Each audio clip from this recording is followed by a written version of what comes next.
Hey, what's up, y'all? This is Rodney, and I'm back, and I just wanted to come and run my mouth for a quick second. All right, so listen, I have been watching the Real Housewives Ultimate Girls Trip Ex-Wives Club. Um, I'm gonna review. I'm probably not gonna review episodes 4 and 5. I'm probably just gonna go straight to 6. I'll mention parts from episodes 4 and 5 probably in my episode 6 review. But I'm not gonna go back and review the show. All right, so Phaedra Park, Phaedra Parks says her departure from RHOA was a crock of BS. There's always two sides to every story. Only one side was heard. In the newest episode of Real Housewives Ultimate Girls Trip, Phaedra Parks was asked to tell her departure from RHOA story and refused. She then said in her confessional that her departure from the show was a crock of BS, and then she went on to say that there are always two sides to a story, and her side was never heard. This is what I be talking about, y'all. This is exactly what I be talking about, girl. Phaedra, you have had plenty of time to tell your side of the story. This was another chance for you to tell your side of the story, and you did not. Even when you had the golden spot at the reunion, which is usually the spot beside Andy, you had a chance to say, and I think that was a 4-part reunion, and the entire time, all Phaedra could do was, I'm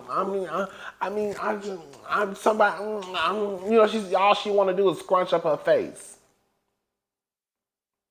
I'm not exactly sure why now, at this point, where Phaedra, like I was telling one of my sisters earlier, girl, Phaedra is not an employee of Bravo. She more than likely does not, because she's not an employee, she does not have a contract. She ain't got no allegiance to Andy Cohen. Or if what they're saying, the rumors, where she got the rumors from, allegedly Carlos King. So I'm not exactly sure why Phaedra she has another chance to tell her story, and she refuses to tell her side. I can tell you why, because she fully, and she know that she told a lie. I, again, don't understand how you have the chance to tell your side of the story and you still don't want to tell it. The truth is, like I was saying about Ariane Curry, if you want to tell your side of a story, it's not that hard to do. Nowadays, girl, get you a camera, sit on your couch, go to your car, go in your closet, and say what needs to be said. It don't take that much to start no YouTube page. It don't. It don't. If Phaedra didn't want to do an interview, again, she could have grabbed her phone, set up a ring light, hit the record button, and said, I want to go ahead and tell my side of the story of what happened when I got fired from Real Housewives of Atlanta. And this is what happened. She ain't never did that. Ever. She ain't never sat down in an interview, not that I know about, and said anything. Again, she has a new opportunity to tell her side of the story, and she still won't say anything. I know why you won't say anything, because you know that you are telling a bold-faced lie. And that's just what it comes down to. I don't like Phaedra. I think Phaedra is a crook. I think Phaedra is a liar. I think Phaedra is not to be trusted. I get that people are secretive. I have been watching this show, and it's only going to be about 7 or 8 episodes probably. And the first time Phaedra mentioned anything about herself was in episode 5, when she let it be known that she has a boyfriend.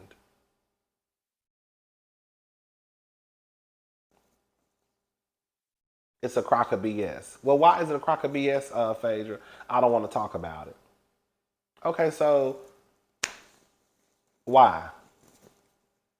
Why? Andy ain't your boss. Carlos ain't your boss. Candy ain't your friend. You and Portia ain't friends. Because I think that she said on Watch What Happens Live that the only communication that her and Portia really have is basically, girl, through IG in the comment section. Hey girl, you look good. Liking pictures. So Portia ain't your friend. So why would you not want to tell your side of the story? What do you have to lose at this point? What does Phaedra have to lose at this point by telling the truth if there is a truth? What does Portia, what does Phaedra have to lose? And what? You want to be back on the show? So you don't want to talk, so you don't want to, what? What is it? I think Phaedra is full of shit. She is.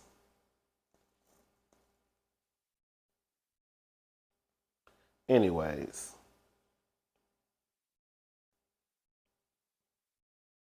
girl. Ricky Martin faces up to 50 years in prison for domestic abuse claims in relation to alleged sexual relationship with his 21-year-old nephew. Let me say something. I remember, and this is a God honest truth, I remember, I don't know, it was some years ago. This is allegedly, okay? But I remember looking at Ricky Martin one time like, he just seemed so,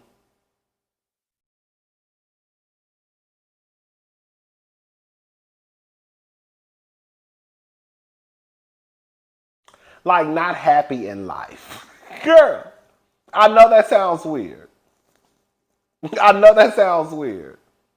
He was doing an interview or something, and it almost looked like he was being forced to be there. He just, I don't know. So here we go. Although he's taken a step back from the spotlight to be a father in the last few years, new explosive allegations regarding Latin superstar Ricky Martin are likely to have him a topic of conversation for quite a while. According to new reports, Ricky Martin allegedly had a sexual relationship with his 21-year-old nephew. When I tell you, Ricky, if this is true, you need your ass to be thrown under the jail. They're going to have a good time with you, girl. Girl, if you go to prison, girl, they're going to have a good time with you. Okay, Mrs. Bitty Bitty Bum Bum. Girl, they're going to have a good time with you in prison, girl. Um, according to new reports, Ricky Martin allegedly had a sexual relationship with his 21-year-old nephew, who has just been identified as a person who filed a restraining order against him due to claims of stalking and domestic abuse.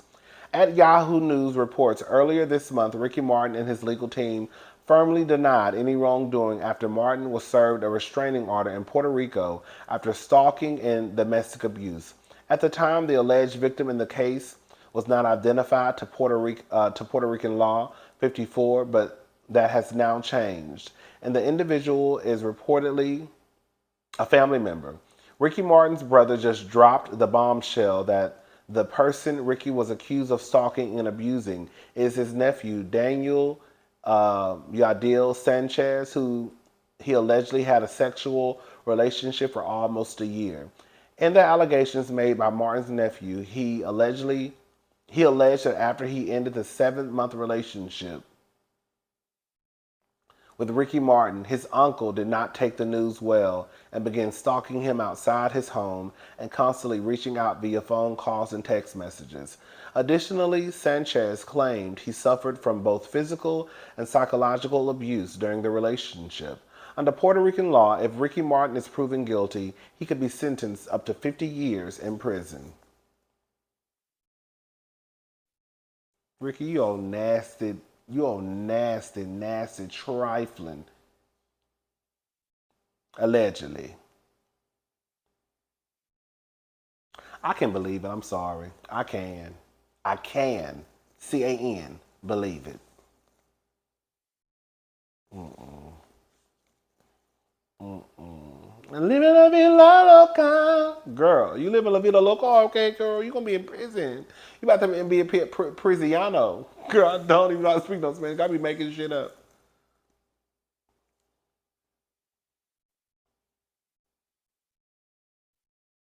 Here go another one.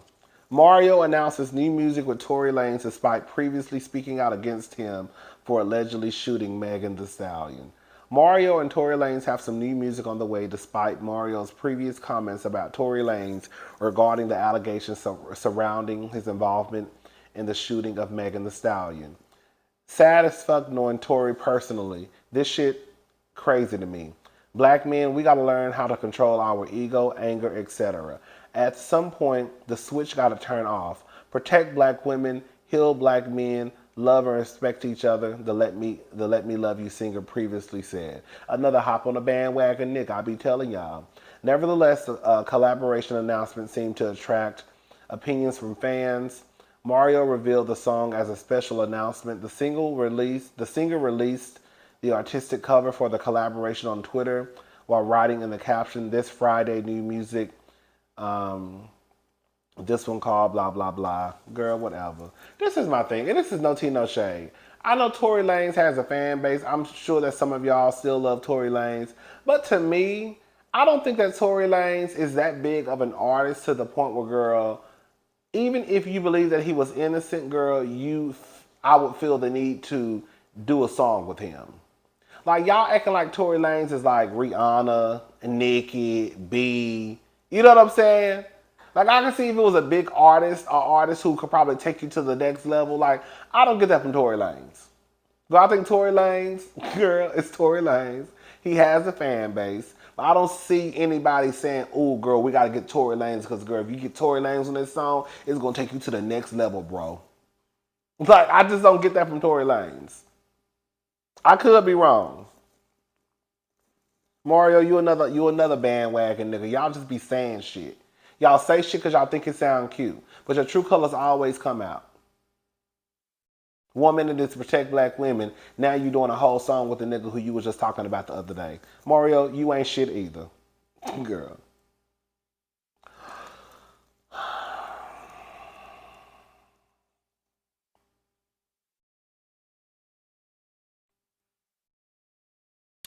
We're gonna talk about this. I think I want to talk about this in another video too. So Brooke Valentine says her mother told her to marry a Nigerian man or a light skin with good hair. She didn't want me to bring home a nappy head. She didn't want me to bring a nappy head baby home. This is according to the Jasmine brand. R&B singer Brooke Valentine is sharing some interesting dating advice her mother once gave her. While visiting the R&B Money podcast hosted by Tank and Jay Valentine, the 37-year-old revealed dating Nigerian man was a requirement in her family. The girl fight artist told the show host she once thought she was a Nigerian descent because of how seriously the family was about marrying Nigerian. Speaking on the matter, Brooke Valentine, born Kenesha Nicole Brooks, stated, "Every woman in my family ran off and married a Nigerian man, so this was a part of me. You know what I mean? I thought I was Nigerian for the longest time. It was a thing. I was told to marry a Nigerian man. We'll have to put my mama in this seat for her to explain that to y'all. It was like you go out there, you find a nice Nigerian man," she said, "or a light skin with good hair. It's up to you. Because the baby got to have good hair. Don't bring no nappy head baby home." Can I say something?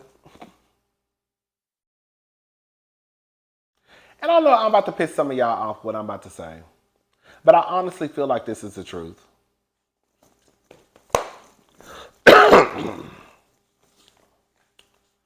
While I believe that Brooke Valentine's mama was ignorant for what she said, I think that black people as a whole, people, just period, but black people, I think once upon a time, a lot of us have probably made ignorant statements, whether it was when you were 15, 16, 18, 20, 25, 30, 40, 50. You've probably made an ignorant comment regarding hair, right? Even if it's about your own. That's why, and we gonna talk about this. I know y'all probably like why he never talked about this, because I was really over here just sitting, thinking, getting my thoughts together. And I actually made a full video. It was probably about 45 minutes, and I was like, I'm not putting it up. But that, like when Saucy Santana made those comments about Blue Ivy via Twitter, I think in 2014, 2017. And I remember saying Saucy Santana was ignorant. He's probably still ignorant today. I remember saying that. But the truth of the matter is, in the black community, when it comes to hair, y'all know how we can get. And while it may be ignorant, it does not take away from the truth that a lot of black people have participated in the whole anti-black when it comes to hair. Either you have said something ignorant, either you have done something ignorant, you have participated in it, right? Because while Saucy Santana can be ignorant, while you have probably said something that was ignorant, while I have probably said something that was ignorant, while Brooke Valentine Mama has an ignorant way of thinking, it does not take away from the fact that a large portion of the community has said or felt some type of way, right? It's a reason why y'all be slapping perms on y'all daughter's hair when they 3 and 4. It's a reason why y'all all walking around here as grown-ass women telling stories about how when you was younger, your mama or your grandmama damn near gave you third-degree burn by pressing your hair with a hot comb from the goddamn stove.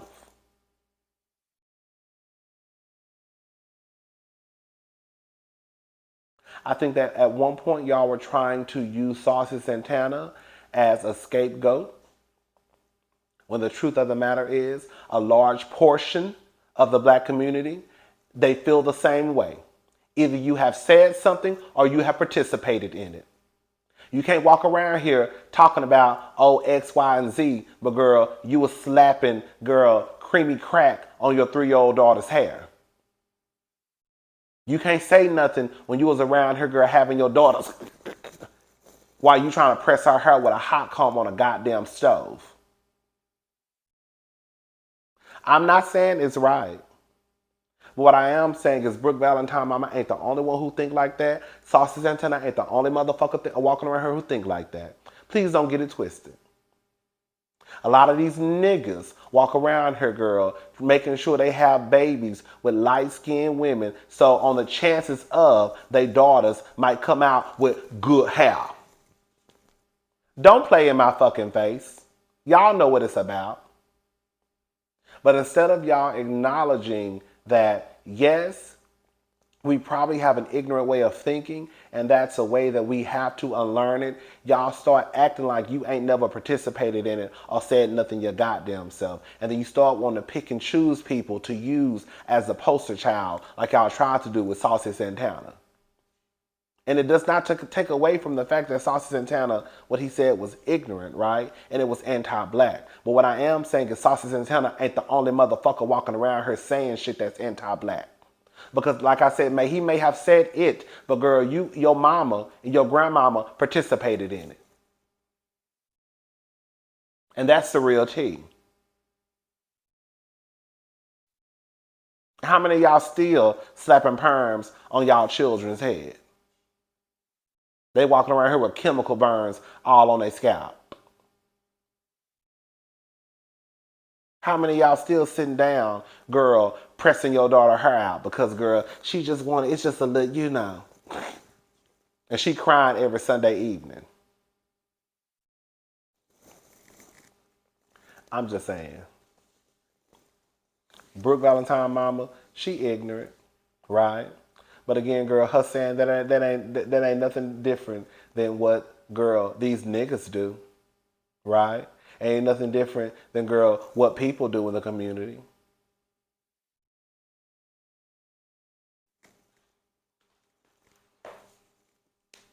Now, maybe that's the conversation that Brooke Valentine shouldn't have brought to the forefront, honey. That's something she probably should have just kept between her and her mama, right? That's another thing, too. You can acknowledge that some things should be left as kitchen table talk, while also acknowledging that, girl, the truth of the matter is, in the black community, when it comes to hair, girl, y'all know how y'all can get. We know how we can get. And it's something that, girl, we just have to unlearn. I remember I was talking about this with my brother-in-law and I was telling him a story about, this was years ago. I was probably like 20, I don't know, probably like 23, something like that.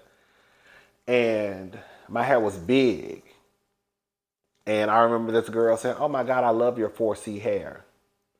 And I got offended because I thought she was trying to say my hair was nappy. Right? I ain't got no 4C hair. Well, I don't know. Right?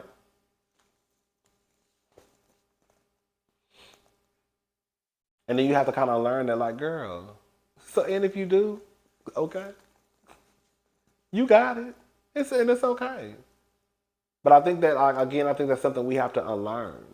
But I think that people walk around here not wanting to admit that, girl, maybe that's something that I need to unlearn too. We're so busy trying to point the finger, forgetting the way that you probably think or the way that you probably thought at one point. Anyways, we'll talk. We'll probably go deep into this another day, because I do want to talk about Saucy Santana, and I do want to talk about black women, and I do want to talk about black men, and I do want to talk about gay men. That I just wanted to be. I want that just to be a separate video, because someone left a comment and it bothered me. And when comments usually bother me, I just kind of like try to let it go. But usually when it sticks around in my head for days at a time, I know that I have to speak on it. And because this comment has been sitting in my head for like the last few weeks, I feel like I have to speak on it. Because if I don't speak on it, girl, it's going to continue to drive me crazy. A lot of comments really don't bother me. But it always be that one comment where it bothers me, and I'm like, okay, girl, we're gonna have to have a conversation. Okay? All right, y'all, I'm gone. I'll talk to y'all girls later. Bye.